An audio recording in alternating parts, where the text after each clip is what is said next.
What's up, my friends? Welcome back to Pantry Preparedness. Today we are going to catch some flies. You see, I had a little bit of an issue this year. We've had chickens for a few years now, grew up with them. I grew up out of town with, we had chickens, we've done ducks. My brother recently did pigs out there at the same house. We had dogs. We're used to having flies around.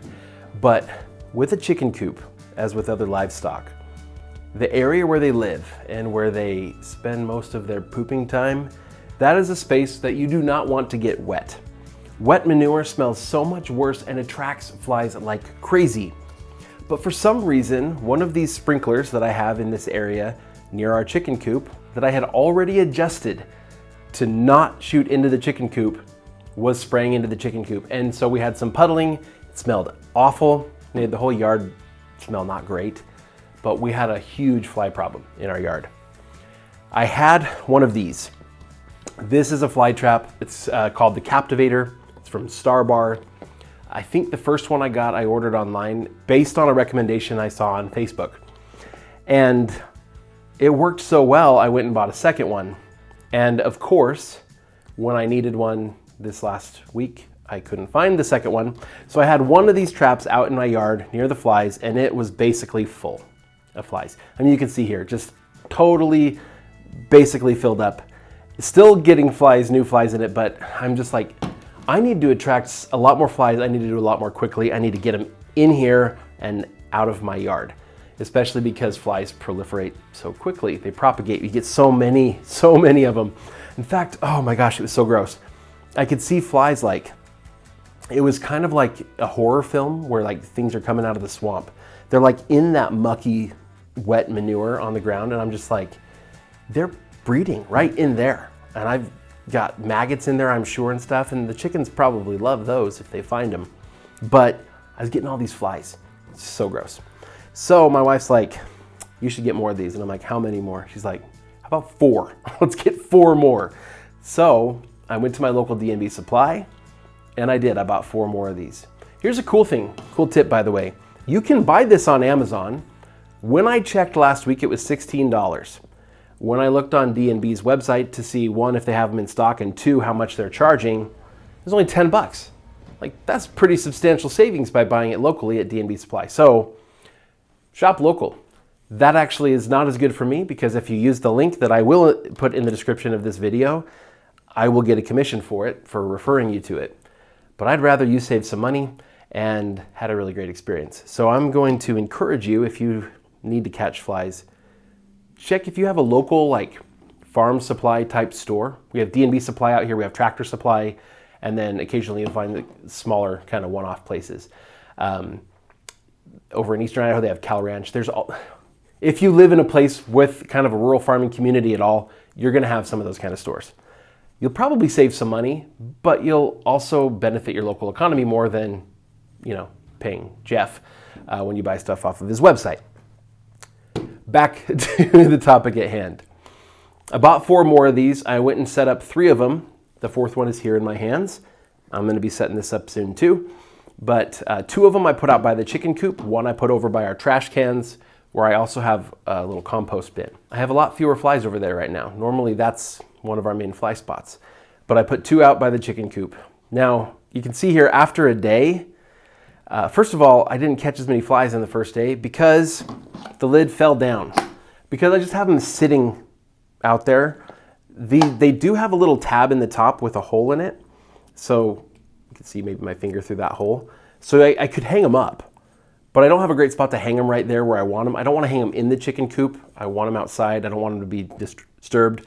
It's also usually advisable to not have them right in your animal area or right next, not too close to it, because it can actually attract more flies to the area if you're not careful. So it's good to keep it somewhere nearby, but also not too nearby, I guess. That's what they say. I went ahead and put it just a few feet away. The one I put 3 feet away versus the one I put 6 feet away over the course of a week, there's a difference. I have almost twice as many flies in the one that was closer. Right now, I have both of the traps closer. They're both only about 3 feet away because it was so effective to have them right there. That's clearly where most of the flies are coming from. I've noticed a substantial reduction in the number of flies out and around the area. I also fixed the problem in the first place by adjusting my sprinklers so I'm not getting my chicken coop wet every single night. So let me take a second here and show you how these work. First things first, this is basically just a jar, but it's plastic, okay? It does have a fill line here on the side, on the sticker. I can open it up. Now the lid is the trap. This is how it works. Basically, I've got a lid that screws on and I've got a piece that comes up. Now, it's gonna be tricky to see because it all is just gonna look dark to you. But in the side of this, there are 3 large holes. So it's kind of shaped like a triangle. And then with a big hole in each of the 3 sides of this inside section. And that hole guides the fly down. So it goes up through the top and comes down out the bottom. And now it's in the jar.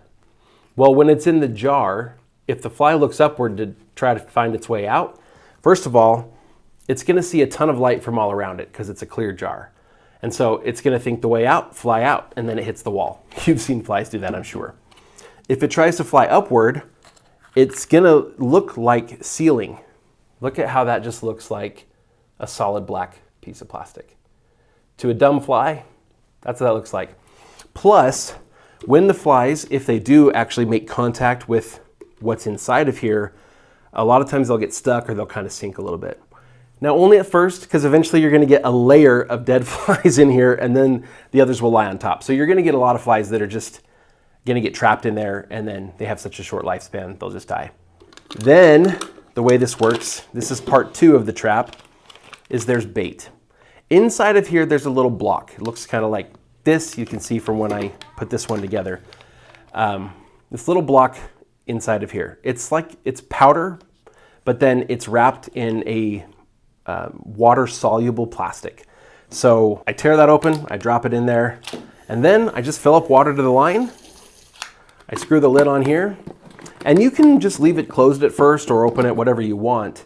But I just set it down for a little bit until it looks like it's dissolved. Once it's dissolved, I recommend actually closing the lid first. I didn't in this little video I'm showing you, but then I just kind of swirl it around like this. If you close the lid real well, you can maybe even shake it. You don't really need to shake it. I just swirl it around a little bit to get all that dissolved bait to just spread throughout the water to dissipate a little bit more. It will eventually, some of it will kind of start to precipitate out the bottom and you'll end up with kind of thicker bait on the bottom and kind of runnier, watery bait on the top. So, you know, every couple of days, sometimes I'll come out there, I'll kind of close the lid and I'll just kind of shake it up like that. And then it's right back to normal. And then that putrescent smell will be as strong as ever. Then, of course, you can choose to hang it up, or I find I open the lid and I kind of give it a little bit of a twist and it'll stay open pretty well. That first day, like I said, all 3 of the traps, three of the traps that I set up, they all fell closed during the day. Since then, I've reopened them, just kind of give them a little bit of a twist, and none of them has fallen closed again. So it's not a common issue that I have, but it's one that can happen if you're not, again, suspending it from that. It's all you do. Now, it does say right here on the front, for outdoor use. Only use this outside. It smells so bad. If you put this inside of your house, you'll say, you know what? I think I preferred the flies. All right, tip number 2 is, they do say right on them that they are reusable. The whole jar is obviously reusable. When you're done, you can take it, you can dump it out in a trash can or whatever, compost, whatever you want to do with them. And then you can just buy the replacement bait in the little blocks. I just bought like a bag of them, like 10 of them. And then all you do is just rinse it out and then I just start over. Just throw another one in there, fill it up with the water. That's why I say I've got one of these traps from previous years. I think this is about the 3rd year I've used that one.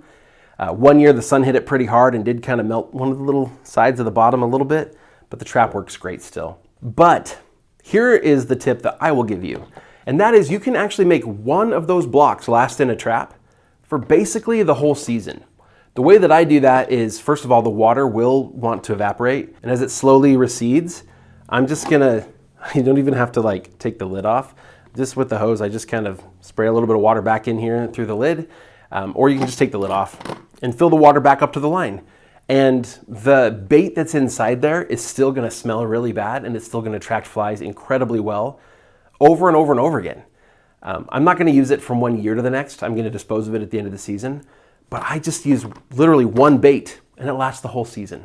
Now, if you're getting so dang many flies, like I've shown you that I have right now, it's just a ton. One idea is you could take any sort of strainer or slotted spoon or something like that, and you could use it to scoop the flies out, throw them away. And then once again, you're left with probably a little bit of bait here along the bottom in liquid, and then just, again, refill it. So you can remove the flies. You could run them through a little colander or something and pour what's left of the liquid out through that into some sort of a bowl or a jar and then refill it. That might be faster and easier and help ensure that you get rid of all the flies. So that's a good idea too. I can honestly say this is the most effective fly trap I've ever bought. You still talking about that fly trap you got at the store? Well, yeah. I mean, I've got so many flies with this thing. Don't you think we could make something out of things we have around the house? I mean, maybe. Might save a few bucks. I bet I could make something that would work just as good, if not Just as better. good. You bet? You willing to put some tacos on that bet? Absolutely. Okay. Well, I'll give you 1 week. We'll see if you can make one that works half as good as this. Winner gets 3 tacos. Deal. All right. We're going to see if Jake can put his tacos where his mouth is. That's where I usually put them. So We'll see you there.